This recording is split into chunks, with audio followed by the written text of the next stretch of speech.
Hello, my friends. I have to say I'm very happy I sold my Tamatoas just in time because I just read the news and Hiram is gone and Fortisphere is also gone. But yeah, I guess Hiram is the main part of the big news. So I guess Ravensburger told Hiram to go ink himself.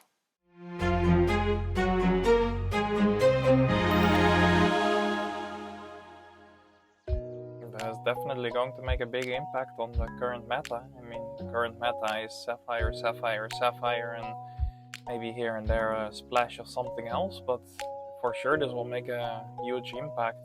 Do I think that Hiram, or at least the ban of Hiram, was the correct choice? I'm not sure, but of course they couldn't really ban the new legendary Tamatoa because otherwise the incentive of buying the new set was completely gone. So that was not really an option for them. I mean, I've heard the complaints about Hiram for a few sets now, and of course, quite a lot of people got excited when they saw the modified version of Hiram, in which he only draws one card, which accidentally ended up updated in the Lorcana app some time ago. If I remember correctly, around set 4 or something like that. But yeah, this is definitely going to have a big shockwave. Sapphire not being able to draw as many cards as they could have in especially this set, without, for example, Sapphire Steel playing the wheel version with, of course, a whole new world in it. And for Ruby Sapphire, I don't even know what their draw engine is gonna be at this point, because of course you have a lot of cards, like for example,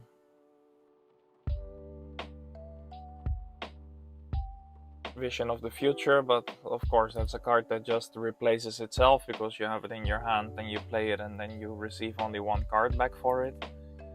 So it's not really a draw engine that works as the long-term plan. Of course there are cards like what cards are there even?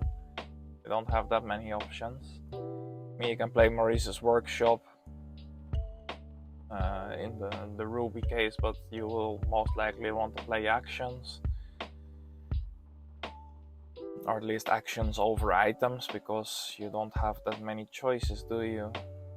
Well, you got the Vitalosphere and you have a Popsicle. I guess if Popsicle starts drawing 2, if you play it for 2 with Maurice's Workshop and also with the Vitalosphere, you can make a draw engine out of it, but you're very reliable on just one item, so if the opponent has a single item removal in their deck, then it's pretty much game over because you're not drawing cards fast enough, especially when you're also ramping at the same time. In the Sapphire Steel variant, I do enjoy seeing the Whole New World coming back into the deck. I think a Whole New World is a very strong card, but it also has a downside in which, of course, you're resupplying your opponent. And it's very interesting to see where this will go. For sure, we'll see Ruby Amethyst return, which I think is kind of a shame. With my community, it's quite well known that I really hate Ruby Amethyst, simply because it's been at the top for so long already. Like, it's been in the meta since set 1. And it always feels really bad, like when you have your board fully built up, then there is Be Prepared, and then you start building up your board, and then it's Tremaine, and then it's Medusa, and then it's Sisu, and then it's Be Prepared, and yeah, you don't come back into the game, and you're just standing there waiting to be slaughtered until the opponent gets enough lore. Yeah, that's the downside. I do think that one of the good sides is, for me at least, that Emerald Steel will definitely be quite a bit stronger in the meta compared to how it was with Sapphire Steel still in there, and also Ruby Sapphire. And I just really love playing an Emerald Steel deck, so I'm quite excited to see how that develops. I think the Emerald Amethyst deck with the Diablo after this ban probably won't be surviving. So the Amethyst Emerald, yeah, sorry, I think I said it wrong. The Amethyst Emerald discard deck, I think it's a bit too inconsistent to properly do his job when you're also having Ruby Amethyst back in the mix, and when Steel Song becomes much more important again. Oh yeah, Steel Song will also be making a comeback probably.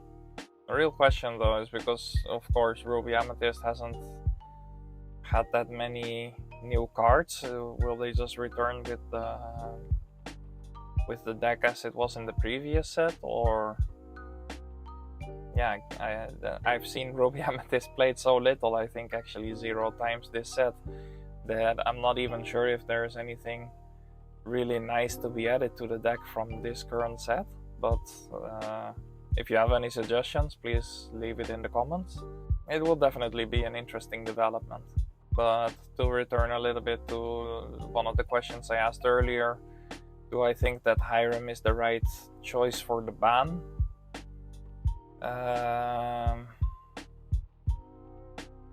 Yeah, I've had this discussion quite a few times before, and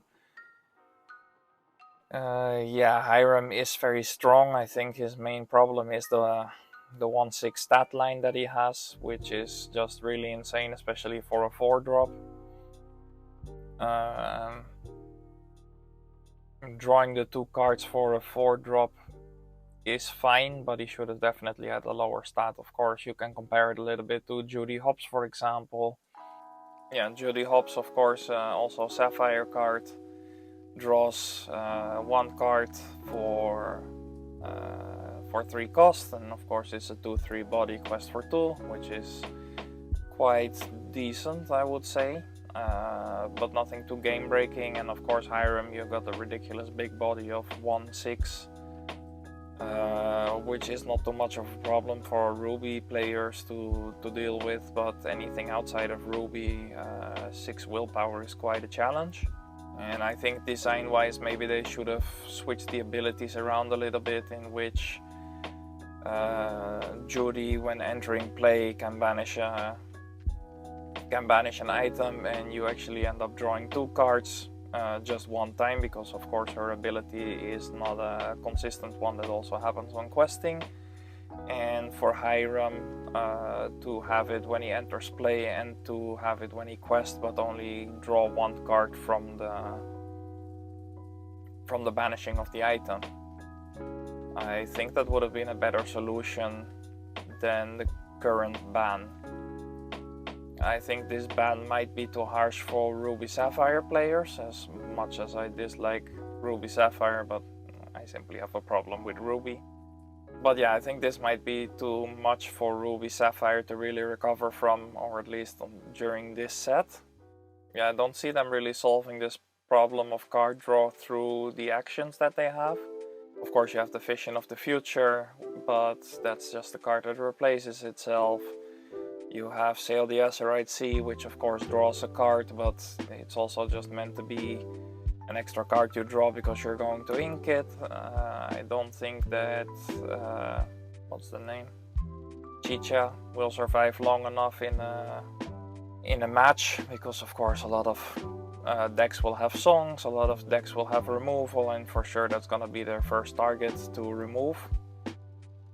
I think Maurice's Workshop alone together with Popsicle is not enough to have a sustainable card draw, or at least sustainable enough card draw. So yeah, I think this might be the nail in the coffin for Ruby Sapphire. So yeah, it really sucks if you're a Ruby Sapphire player. Shout out to Katarina. I think that Sapphire Steel will very likely still survive this, simply because they have a whole new world, and a whole new world is really powerful for card draw. Of course, within the last set we also saw variants in which they're playing a lot more aggro with the Dock in the deck, and yeah, Dock might not be an optimal card draw tool, but for sure it helps.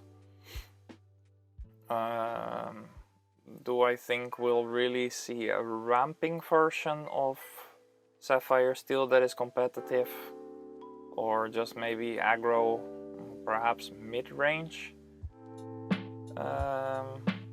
Yeah, I think there's still some space for a ramping version, especially with a whole new world, and being able to just really ink a lot of cards because you're drawing a lot of cards that way. Yeah, I think definitely we'll still see it. So what other type of effect do I think this will have on the current meta? Well, I think yeah, we'll see Ruby Amethyst back, we'll see Emerald Steel back. Of course, Emerald Steel was still floating around a little bit, but now definitely it has become a lot stronger because, yeah, Sapphire's card draw could have been a completely empty hand one turn, and 2 turns later they had a completely full hand. Now, of course, this can still happen with a whole new world, but at least your hand also gets replenished as being the opponent. So it both has an upside and a downside compared to only one-sided, yeah, endless draw. I'm looking forward to this development. Yeah, I at the start of the set thought that Sapphire was going to be strong, but I did not think that it would be so strong, almost nearly unanswered. Because yeah, the new set and or at least the combinations that we found with still all the cards left from the old set, it just didn't seem strong enough to deal with Sapphire Steel. And of course we have seen, for example, in the times of Bucky, that you really had to build your deck around Bucky. But yeah, the decks really adjusted to it and kind of found ways to deal with it, even though it was a very strong and present card. But I didn't expect the new Sapphire cards to have such an extreme impact as it did end up having on this current set. I just really hope for the Sapphire Steel players out there that the deck just evolves beyond beyond what it currently is. Yeah, mainly that. In a way, I don't know if I should be happy with Ruby Amethyst and Steel Song returning to the meta, but it's the decks we know, and maybe sometimes it's better to play against the devil you know and you've played against many times before, than to play against the devil that is, yeah, with perfect card combinations become quite unbeatable, as quite frankly some of the Sapphire decks have now become. We had a championship this Saturday and we had some really good players, and you could end up seeing that, yeah, once certain sequences just come out of the Sapphire decks that it's impossible to deal with. If, you know, like 1 or 2 things go right, so for example they manage to shift the bell on turn 1, or they end up having the Hiram in their hand at the right moment to draw the cards, yeah, it's completely fine. But if you end up with bell on turn 1 and then you end up going empty-handed because, for example, we had the finals playing against a discard deck, so of course your hand is going to be empty quite quickly.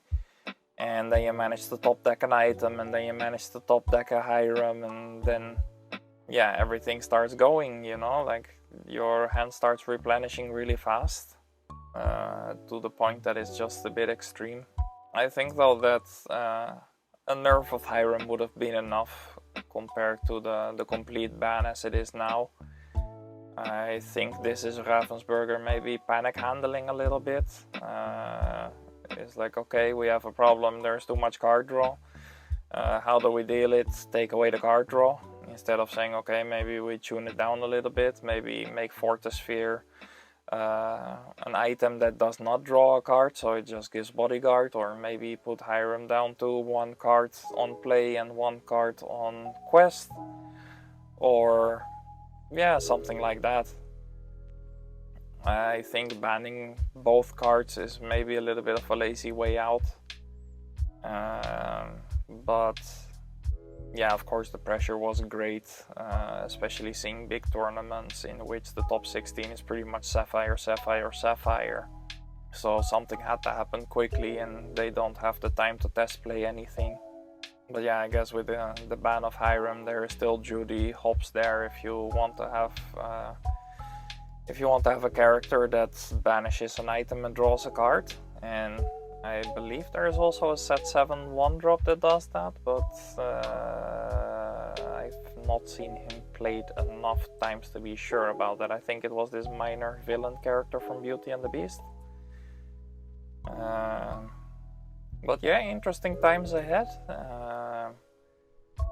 We have about 1 month left, a little less even, for the set championships. So usually, of course, the set kind of has a regular flow in which the first month is a bit experimental, second month the decks are pretty much in place and they start sharpening the tools. And then in the third month, it's the set championships and everything, and all the players are playing at their sharpest.